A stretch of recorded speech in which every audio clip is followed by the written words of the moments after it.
नमस्कार, बागलकोटेज किचनमध्ये आपलं स्वागत आहे। आज आपण पाहणार आहोत बटाटा, पिवळे वाटाणे आणि पुदिना यांचा पराठा। आपल्याला सारखा प्रश्न पडलेला असतो दररोज न्याहारीला किंवा ब्रेकफास्टला काय करायचं किंवा रात्रीच्या जेवणाला काय करायचं, तर हा पराठा हा त्याला चांगला पर्याय आहे। बटाटा पुदिना पराठ्यासाठी लागणारे साहित्य हा एवढा साधारणतः चिरून पुदिना घेतलाय। हे बटाटा एक मोठा बटाटा घेतलाय, या 2 मिरच्या आणि हे पिवळे वाटाणे घेतलेत। पिवळे वाटाणे जे आपण पाणीपुरीमध्ये वापरतो ते घेतलेले आहेत।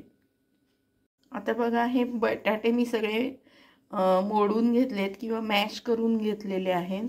त्याच्यानंतर पुदिना चिरलेलाच आहे आणि हे पण आपण जे आपले वाटाणे पिवळे आहेत ते थोडे चेचून किंवा मॅश करून घेतलेले आहेत। ही हिरवी मिरची अशा पद्धतीने मी कापून घेतली आहे। आता ह्याच्यामध्ये आपण गव्हाचं पीठ घालूया। हे साधारण 10 पराठे होतील ह्याच्यात, एवढं मी हे कणकेचं पीठ घेतलेलं आहे, म्हणजे गव्हाचं पीठ घेतलेलं आहे, कणिक घेतली आहे। आता ह्याच्यामध्ये आपण चवीपुरतं मीठ घालूया।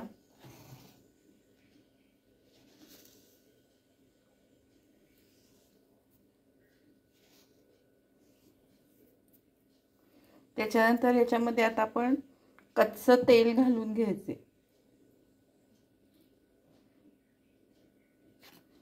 आता हे सगळं साहित्य आपलं तयार झालंय। आता आपण हे मळायला सुरुवात करूया। आणि पहिल्यांदा पाणी घालायचं नाही, हे जे ह्याच्यातलं जे सगळ्यातलं पाणी आहे ते किती पुरतंय बघायचं आणि मग त्याच्यामध्ये पाणी घालायचं।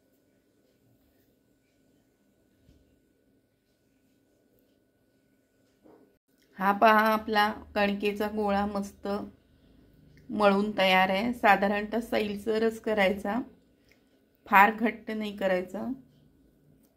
हे बघा, हा असा झालेला आहे।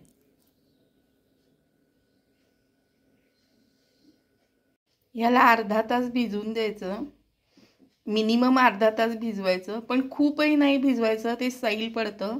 त्याच्यामुळे अर्धा ते 1 तास फक्त हे भिजवायचं। हे बघा, आता हा असा आपण पराठा लाटून घेतलाय, आता भाजून घ्यायचं। हे बघा, हा पराठा आपला भाजून तयार आहे, हा आता तव्यावरनं काढायचा। हे आपले सगळे पराठे तयार झालेले आहेत। हा आपला बटाटा पुदिना वाटाणा पराठा तयार आहे। त्याच्याबरोबर आपण हा मिक्स व्हेज रायता दिलेला आहे। तुम्हाला ऐच्छिक दुसरी चटणी, बाजारात वेगवेगळी सॉसेस अवेलेबल आहेत, ती पण तुम्ही त्याच्याबरोबर देऊ शकता। अशा पद्धतीने आपण हा मिक्स पराठा केलेला आहे। तुम्हाला आवडला असेल तर लाईक करा, कॉमेंट करा, शेअर करा। जर चॅनल अजून सबस्क्राईब केलं नसेल तर सबस्क्राईब करा। रेसिपी बघितल्याबद्दल धन्यवाद।